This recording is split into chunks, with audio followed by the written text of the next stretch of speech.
What is the link between music and memory? How can a few notes of a favorite song spark memories in the minds of dementia patients? Tonight on The Best Times, we explore the music that is the soundtrack of life.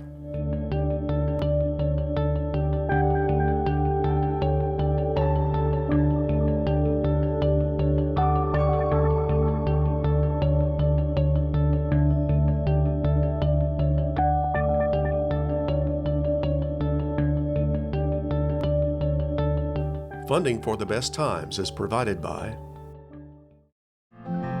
the Plow Foundation, striving to do the greatest good by helping the greatest number of people since 1964. Additional funding is provided by the members of WKNO. Thank you.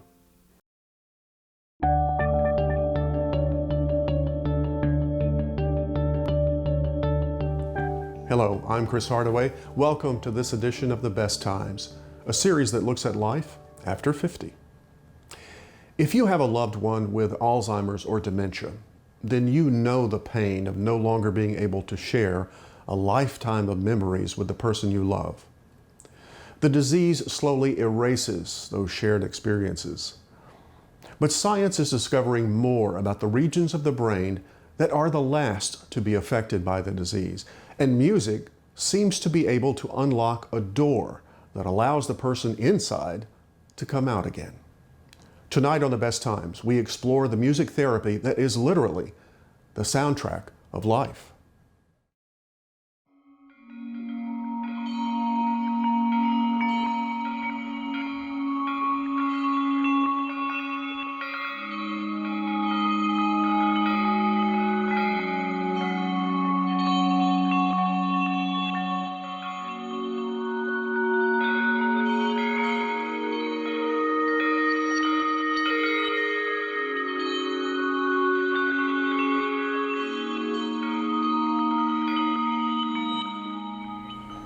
At Alzheimer's and Dementia Services, Virgie and Eric are being escorted into a music therapy session.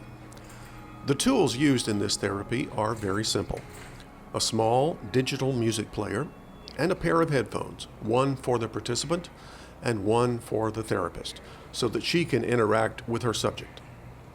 Headphones are fitted, and Nikki Hubbard, the music and memory therapist, hits play. Virgie and Eric are listening to very individualized playlists that have been compiled with the help of family members and through simple trial and error. Some songs work, others don't. A well-constructed playlist will bring out the subject's personality, which is often hidden by their disease, and it will trigger memories.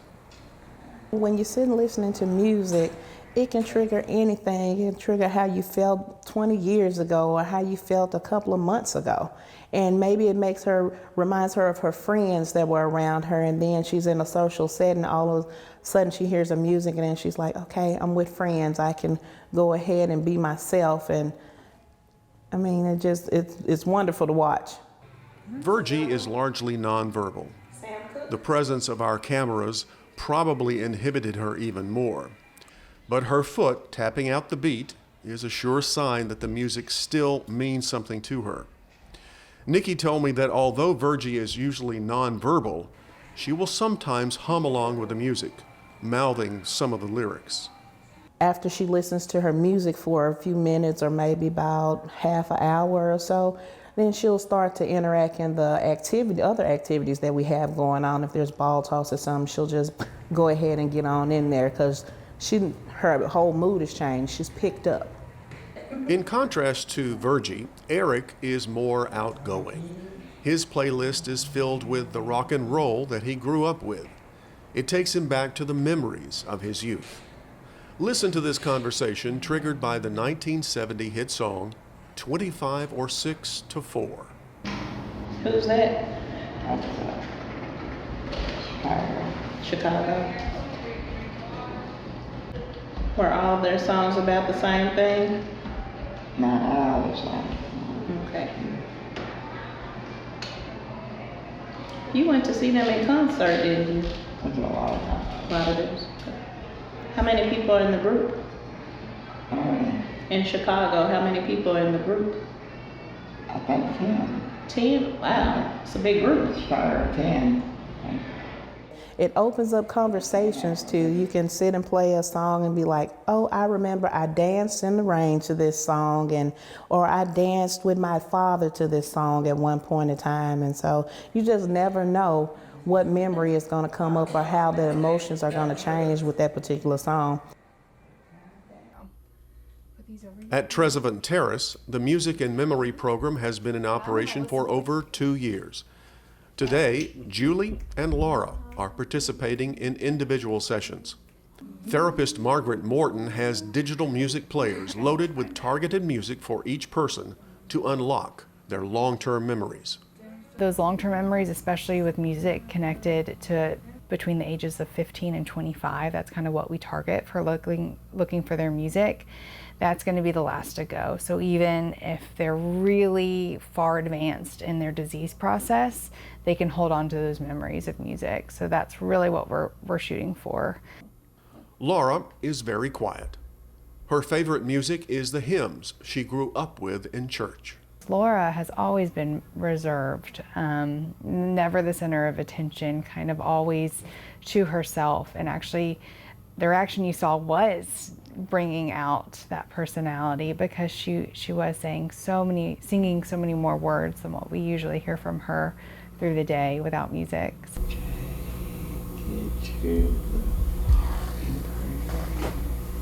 You knew every word to that song. Did you sing that one in church? Did you sing that song in church? Probably. So that's her time where she just gets to hang out by herself. Nobody wants anything from her. She doesn't want anything from anybody else. She just gets to hang out, listen to her music, and kind of escape a little bit. Julie is different. What is the song? Her favorite music is anything with a good beat that's easy to dance to. That was a long time ago. How old were you when you heard this song? I was probably a teenager, something like that. But everybody was. What was the big dance move at the time? Everybody was doing it. Things like that. We all just did it together. Boom, boom, boom, boom, boom, boom, boom, boom, boom, boom, boom, boom, boom, boom. We had fun time. Personalities definitely come out while they're listening to music. So we have some people like Julie. She is such an extrovert that, especially when she's sitting with somebody listening to music, I think she gets energy. And I think it's like a little boost of just happiness for her, and that's what music is for a lot of people. But I think immediately it takes her back to her 20s, and where she is just dancing around with all of her friends, and life is just really good when she has on her headphones.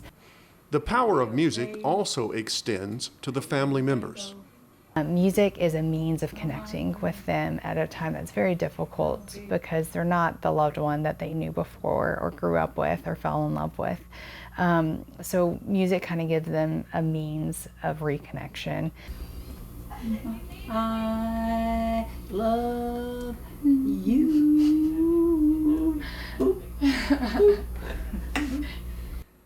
For certain residents, I'm trying to draw out their personality to make them feel like themselves again, to help them rediscover who they are and to find those memories.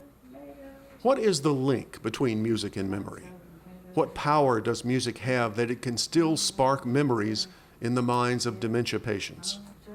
To find out more about music and memory, I spoke with two experts. J.J. Dowdy directs the Music and Memory program at Alzheimer's and Dementia Services of Memphis. And Reverend Tom Davis is the regional contact for the National Music and Memory Organization and has started music therapy programs at 2 Memphis nursing facilities. Before we get started talking about some of the experiences, and I know both of you have had incredible experiences in the use of music and memory. Before we get to that, I want to talk a little bit about the science. How does this work? It seems amazing. How does music reach these individuals? Do we know?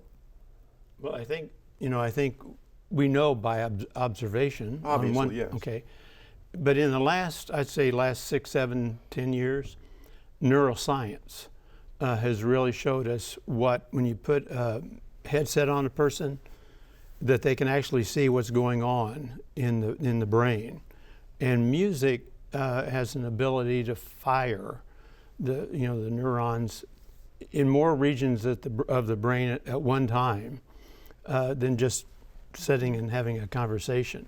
So it really is kind of, well, how would you say, it kind of energizes the brain, in a way that awakens people. And that's been one of the most startling things about music and memory, is that it makes people come alive. And it does the connectiveness in the brain. I was seeing yesterday in doing some research and all, that the connectiveness is so much more there with the music, and therefore it's bringing out memories that normally, like in conversation, wouldn't happen. Do these memories, does music reside in a part of the brain that's one part of the brain, or is it multiple parts of the brain? It's multiple. And I think one of the things that I have kind of focused on over the last 6, 7 years is trauma. And that's where I begin, is what does trauma do? What does fear do? What does anxiety do? I'm throwing out different words, that when somebody is, I find it happening to us all as we age. We look in the mirror and we see somebody different and we begin to become traumatized. What is happening to me? And I think a person, as they can't remember, they realize their abilities are diminishing, that it shakes the foundation. And I think, for me, it shakes the soul in a way. And then I've discovered that there is the autonomic nervous system. It's the part of our nervous system that responds without us being conscious. And it causes us to fight or flight, or it causes us to close down, become numb. Some people call it in animals when some is being some cat or mouse or that game, and you find an animal that's being threatened feigns death. In a way, I find the initial response to someone who has dementia, someone who is placed in a facility, maybe not of their own choice, all these experiences are stressing that person. And when that happens, this back part of your brain, because the emotion is so strong, it cuts off the front part, our rational part. So sometimes when you just get mad at somebody and you say, I got so mad I didn't know what to say. Well, there's a reason for that. It's the vagus nerve kicking in. And so my approach to folks is let's see if we can calm that nerve down first. And if you can do that, that's why you smile. That's why you give eye contact, to make a safe place. And so when we're in a place of safety, we relax. Is music therapy a form of communication with these individuals? Would you characterize it in those terms? Oh, yes, I would. Especially with Alzheimer's and dementia, we have one friend, as we call him at ADS, that is nonverbal. But music, she responds to. Music is a way to communicate with her. And you will see her even sing the songs. So yes, it is communication. Does it have to be music? Can you get the same reaction with art or a bouquet of flowers, or does it have to be music? Yeah, I think you're right. I think it could be a variety of things. The communication is, you're safe, you're secure here. And so you can almost say, in some sense, telling a person who's realizing they're confused, it's okay. It's okay. It's You're- okay. You're safe You're here. okay. Well, in that context, can you use music in lieu of medication? That's the whole point. Okay. We want to have a non-drug therapy. And I see this more and more as mood management. Yes. It is mood management that I think we're about, and we're trying to train families, caregivers, or even someone who has, or aware of it, that they are having dementia. Can you self-regulate your mood? You know, can you calm yourself down? So my grandma always said, when you get upset, count to 10. It was a There's a mood reason. it was a mood management technique. Yeah. Let's talk about some experiences that each of you have had. You told me one earlier. Well, speaking of that with the medication and calming people down, we have this one friend at Kennedy Park that in the afternoons she will just start crying. She, you know, and there's no reason, nothing has gone on. We've tried to figure out what the triggers are. There's some trigger there that does it, but she'll just start crying and you can't calm her down. But you put those earphones on, and within mere seconds, you know, she's smiling, she's going with the music, the tears have stopped, she's feeling safe. Mm-hmm. I think she is so anxious, and that's why she's crying. And because she stops when her son comes, she stops when, you know, you put a baby in her arm, a baby doll in her arms. She stops when she feels needed, or she's comfortable or feels safe. So putting that music on just makes her just feel so happy, and then she's fine. What experiences have you had? Well, I'm kind of gonna take it a different twist. on because we sometimes talk about nonverbal communication, things that are pleasant, you know, with music. And I observed one day a group sitting together with their earphones, each one listening to their own playlist, and someone came in that area and turned on a sweeper and was going to sweep the floor. And they were sitting there, and this one lady, you know, started to get agitated because the high pitch of the vacuum sweeper. And she gets up, and the cord was the color yellow. And she saw this cord going across, and she knew that the sound was, she had to stop it. So she couldn't say, would you stop? You know, what she did was get up out of her seat and went after that yellow cord to pull it. It was a form of communication, and which really has taught me, is in terms of caregivers being involved with folks who have dementia or Alzheimer's, we have to learn how to go into their world. Too often we want to bring them into our reality, you know, and they say, you know, what time is it? And you say, well, I've told you 3 times, it's 4 o'clock, you know. That question needs to be answered over and over again in a positive, caring way. But too often we try to bring folks where we are in our consciousness, and they have a different sense. A person loses the rational part, they lose the memory, they lose the mindfulness, being, you know, I'm going to be aware, hold my attention. But what happens instead, they keep their intuition.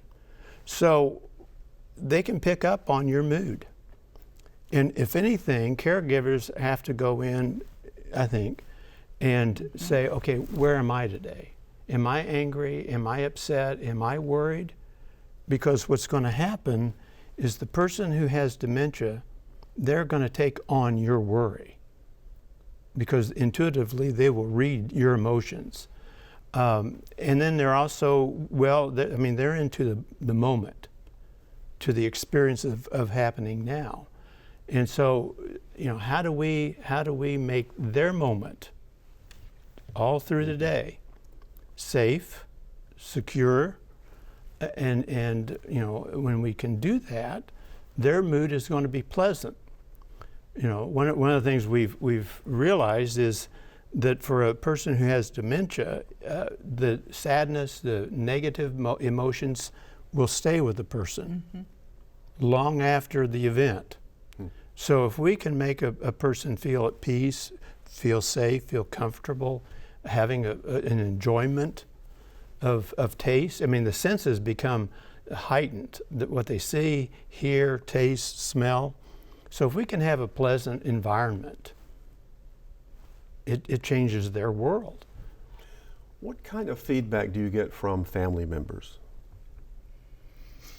Oh, our family members see it so much that they want to.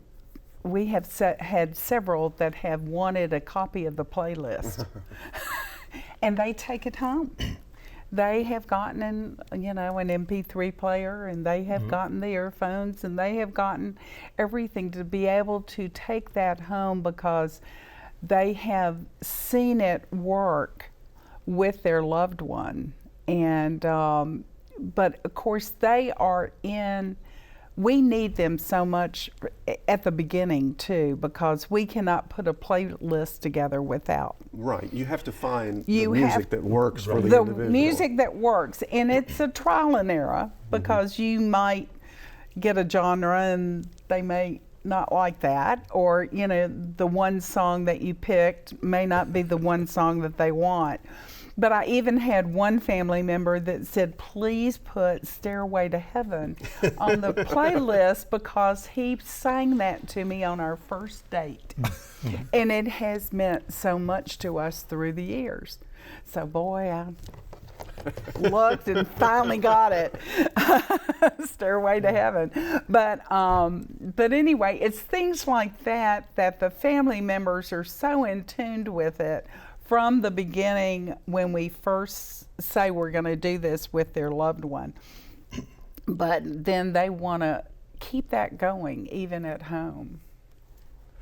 So what does the future hold for Music in Memory? Where is it going? What are the possibilities?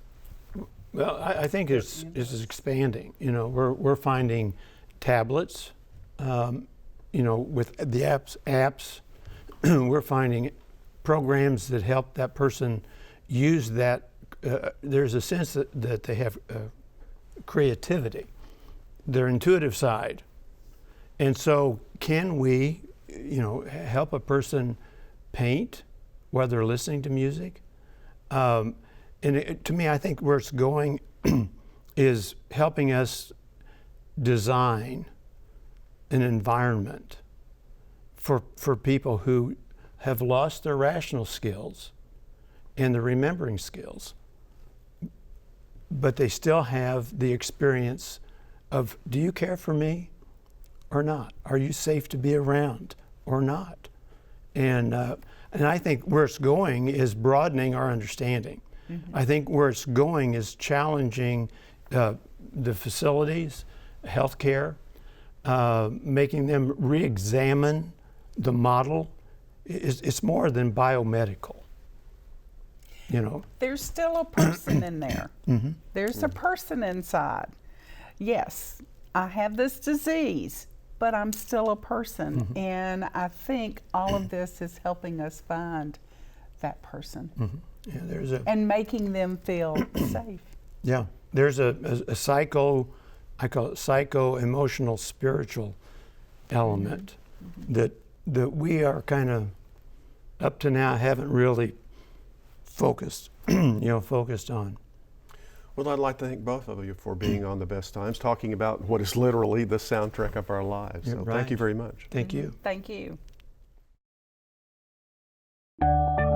Want more information about life after 50? Go online to watch more shows and find more resources.